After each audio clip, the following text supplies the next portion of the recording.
Welcome to அம்சாஸ் kitchen. அப்படித்தான் இருக்கும். ஆமாங்க, ஒரு சூப்பரான vlog வீடியோ, அதாவது எங்கள் அக்கா வீட்டுக்கு போன வீடியோ அதான் நம்ம இங்கே பார்க்க போகிறோம். தோட்டத்தோட பார்க்கவே அவ்வளோ அழகாக இருக்கும். வீடியோ ஃபுல்லாக ஸ்கிப் பண்ணாமல் பாருங்கள், செம்ம இன்ட்ரெஸ்டிங்காக இருக்கும். காலையில் அக்கா வீட்டுக்கு கிளம்பியாச்சுங்க. இங்கேருந்து ஒரு 3 hours ஆகும். ஸோ நாங்கள் கிளம்பிட்டோம். போகிற வழி அவ்வளோ அழகாக இருக்குங்க. அக்காரங்க வீட்டுக்கு போகிறதுனா எனக்கு ரொம்ப பிடிக்கும், என் பொண்ணுங்களுக்கு ரொம்ப பிடிக்கும். உங்களுக்கு பிடிக்குமா அப்படிங்கிறத கண்டிப்பாக கமெண்ட்டில் சொல்லுங்கள். வீடியோ அவ்வளோ இன்ட்ரெஸ்டிங்காக இருக்கும். கண்டிப்பாக வீடியோவை ஃபுல்லாக பாருங்கள். வீட்டுக்குள்ளே நுழையும் போதே இந்த செம்பருத்தி பூ நம்மளை அழகாக வரவேற்குங்க. அதோட கலர் பாருங்கள், அவ்வளோ அழகாக இருக்குது. ஸோ சூப்பராக அழகாக வளர்ந்துருந்துச்சுங்க செம்பருத்தி பூ. அக்கா வீட்லேயே எனக்கு ரொம்ப பிடிச்சது இந்த மாமரம் தாங்க, ஒட்டு மாங்காய். எவ்வளோ சூப்பராக அழகாக வளர்ந்துருக்கு பாருங்கள். இந்த வீடியோ எடுத்து நான் ஒரு 10 நாள் இருக்கும். அப்போ நல்லாவே உங்களுக்கு மாங்காய் காய்ச்சி தொங்குச்சுங்க. பார்க்கறதுக்கு அவ்வளோ அழகாக இருக்குது. மாங்காய், மாம்பழம் இது ரெண்டுமே பிடிக்காதவங்க யாருமே இருக்க மாட்டாங்கங்க. ஸோ எல்லாருக்குமே மாங்காய் பிடிக்கும். அதுவும் நம்ம செய்கிற இந்த மீன் குழம்புல மாங்காய் போட்டோம் அப்படின்னா செம்ம சூப்பராக இருக்கும். சொல்லும்போதே எச்சி ஊறுதுங்க. ஸோ அவ்வளோ அழகாக இருக்கும் அந்த தோப்பு. எனக்கு பார்க்க ரொம்ப பிடிக்குங்க. மாங்காயில் நிறைய வெரைட்டிஸ் இருக்குங்க. பட் இந்த மாங்காய் வந்து ஒட்டு மாங்கனி அப்படின்னு சொல்லுவாங்க. இந்த மாங்காய் அப்படியே உப்பு மிளகாத்தூள் போட்டு சாப்பிட்டீங்க அப்படின்னா அப்படித்தான் இருக்கும். மாங்காய் எவ்வளோ அடியில் கீழே தொங்குது பாருங்கங்க. நம்ம கையிலேயே சூப்பராக பறிக்கலாம். இப்படி இருந்தால் சூப்பராக இருக்கும்ல. நெக்ஸ்ட்டு வந்து இந்த சப்போட்டா மரங்க. சப்போட்டா பழம் நல்லாவே இனிப்பாக இருக்கும்.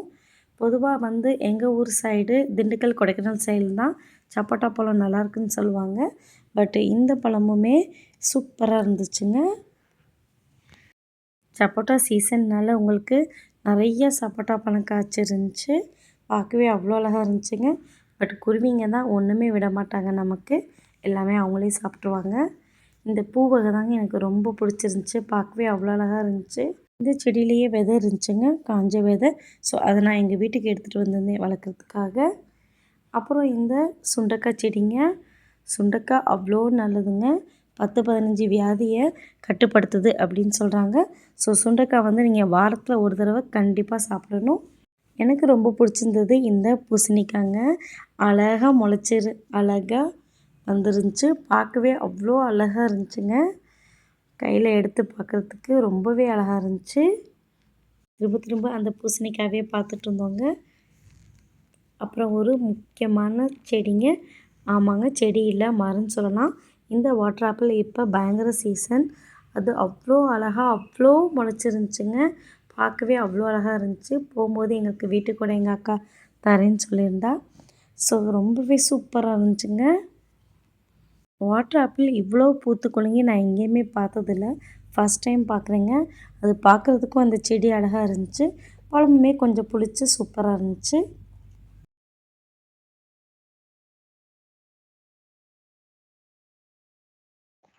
நெக்ஸ்ட்டுங்க பப்பாளி மரங்க. பப்பாளி மரம் இல்லாத தோட்டமே இல்லைன்னு சொல்லலாம். ஸோ கிடுகிடுன்னு வளர்ந்துடும். பார்க்க பப்பாளியுமே சூப்பராக இருந்துச்சுங்க. நெக்ஸ்ட்டு இந்த எலுமிச்சங்கன்னுங்க. பார்க்குறதுக்கு அவ்வளோ அழகாக இருந்துச்சுங்க. எலுமிச்சம்பழம்னா எனக்கு ரொம்ப பிடிக்கும். ஜூஸுக்கெலாம் ரொம்ப நான் விரும்பி சாப்பிடுவேன்.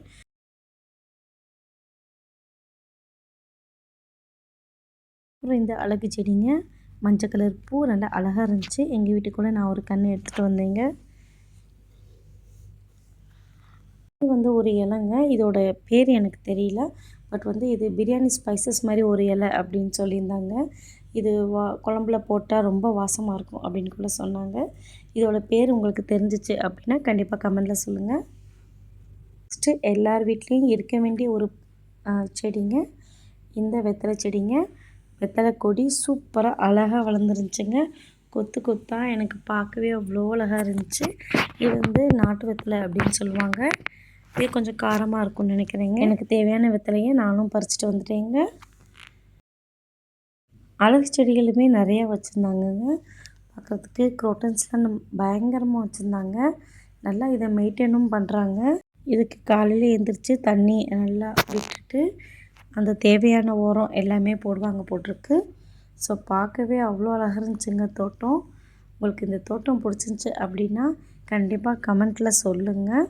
பர்சனலாக தோட்டம் அப்படின்னா எனக்கு ரொம்ப பிடிக்கும். இந்த செடி கொடிகள் எல்லாமே நமக்கு எப்படி பிடிக்குது அப்படின்னா விவசாயிங்களுக்கு எப்படி பிடிக்கும் அப்படின்னு தெரில. கடைசியாக இந்த பரண்டை செடிங்க. பரண்டை வந்து மூட்டு வலி உள்ளவங்களுக்கு அவ்வளோ நல்லது. ஸோ வாரத்தில் இதுவுமே நம்ம ஒரு தடவை சாப்பிடணும். ரெண்டையுமே நான் வந்து எடுத்துகிட்டு வந்திருந்தேங்க. பாருங்கள், எங்கள் வீட்டில் நட்டு வச்சுருந்தேன் எவ்வளோ அழகாக வளர்ந்துருக்கு அப்படின்னு. கடைசியாக இந்த முருங்கை மரங்க. ஒவ்வொரு முருங்காவும் அவ்வளோ நீளமாக இருக்கும். முருங்கானா அது இந்த காய் தான் அப்படின்னு சொல்கிற அளவுக்கு அப்படியே இனிச்சிருக்குங்க. சூப்பராக இருக்கும். கடைசியாக நாங்கள் கிளம்பும்போது இந்த வாட்டர் ஆப்பில் எங்களுக்கு கொடுத்து விட்டாங்க. சூப்பராக இருந்துச்சுங்க பார்க்குறதுக்கு. வரும்போது ஒரு தடபுடலான விருந்து வச்சுருந்தாங்க. சோறு, கத்திரிக்காய், முருங்கைக்காய்லாம் போட்டு ஒரு சூப்பரான கறியெல்லாம் போட்டு ஒரு குழம்புங்க, கறி குழம்பு. அதோட ஈரல் பிரட்டல் வச்சுருந்தாங்க. அதையும் சாப்பிட்டுட்டு கிளம்பிட்டோம். இந்த வீடியோ உங்களுக்கு பிடிச்சிருந்தா ஷேர் பண்ணுங்கள். தேங்க்யூ.